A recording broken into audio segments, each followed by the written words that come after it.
Hi everyone, it's me. This is about putting things into practice and how to start to use your voice if you've always been, the kind of person that says yes, or a people pleaser, or someone that has kind of been a doormat. I want to talk about what you can do to start putting into practice either the word no or I'm busy, I'm not able to, anything along those lines that will give you the ability to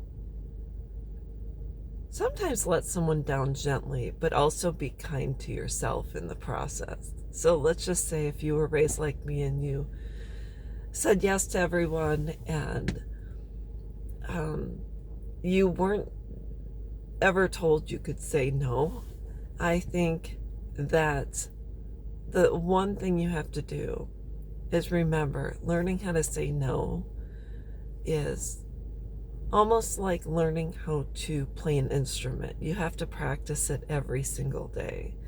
And you want to make sure that you're doing it in a way that alleviates the anxiety and stress that follow along with learning how to say no. There's a lot of different ways you can do it, but you have to find your own particular technique. For me, I went to Al Anon, and in Al Anon, you learn how to set up boundaries and you start to learn how to say no. And sometimes you flat out just have to say it in a way that is not mean or aggressive, it's just more straightforward. And it's mostly the people that I call them deaf when it comes to respecting your boundaries, respecting your voice, respecting your words. So, someone on the street, if someone says, or you're out with a group of people and you kind of are acquaintances with them and you're not really close friends with them. Normally, if someone says, hey, can I use your cell phone, or do you mind doing XYZ, or something along those lines, you say, no, I'm not really comfortable with that. It's just, I'm not able to grant your request at this time. You don't get three wishes out of me. So let's just say you're dealing with someone who is pushy, aggressive, believes they have the right to infringe, for some reason believes they have the right to demand of you. There's really no easy way to do it, because with that person, your voice has become small while theirs has gotten louder and louder, especially over time. But I think the one thing I did to help me set boundaries and to learn how to say no was I went to Al Anon, and then I practiced with strangers, and eventually, I was dealing with people in my own life who I had always had a very difficult time setting boundaries with. So I think there really is no ever an easy way to negate or to deny someone what they feel is a God-given right.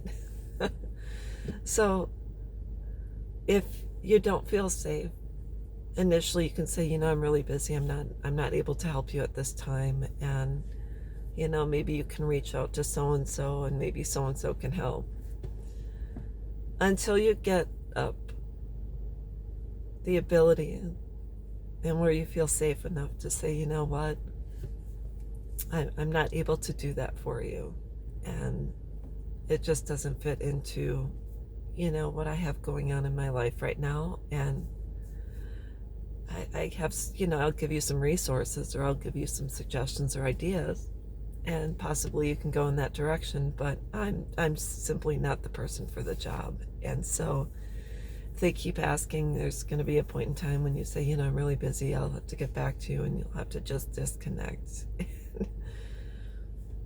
And you'll have to take your voice back, your life back, your rights back, because I'm all about helping people. Do I help people? Well, sure. I mean, if I see someone that has fallen down, I help them up. And my life is really quite busy, so I'm not really able to just set things down and get up and leave. Put things to the side for a couple of hours. In fact, if someone asked me, "Hey, can you help me move?" Chances are, if my husband was available and I was available, we would probably do it together, either loading or unloading. But to help someone move an entire household, it's a lot. It's for me. I'd rather give someone money to hire than do it myself. All the people involved should just donate money to buy for a mover. You'd be just done with it. But for me, if it's financial, if someone needed a couple of bucks, would I do it? Well, probably, but we're talking a ton of money. I mean, if someone was in a position and they were really truly down and out and needed money, would I help them? Well, sure. But if they were not financially responsible and I knew they had finances coming in, and if they just simply budgeted, I would probably at that point say no.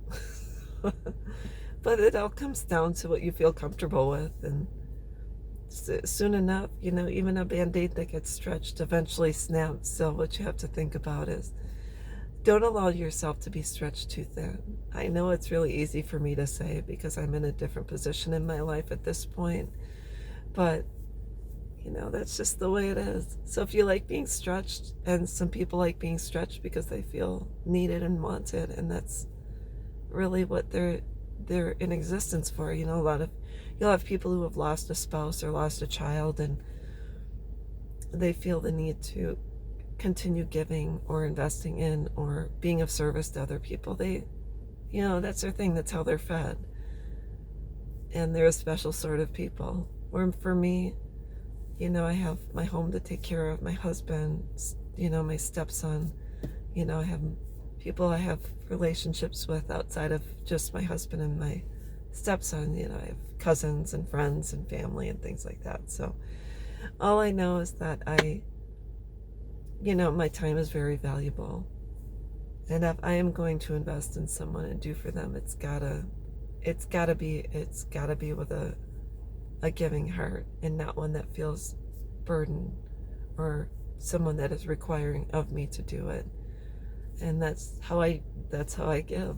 And so I hope this helps someone. I don't have any answers really to a whole lot except for my own life, but hopefully my tips will help someone, and I hope everyone's having a good day. Bye-bye.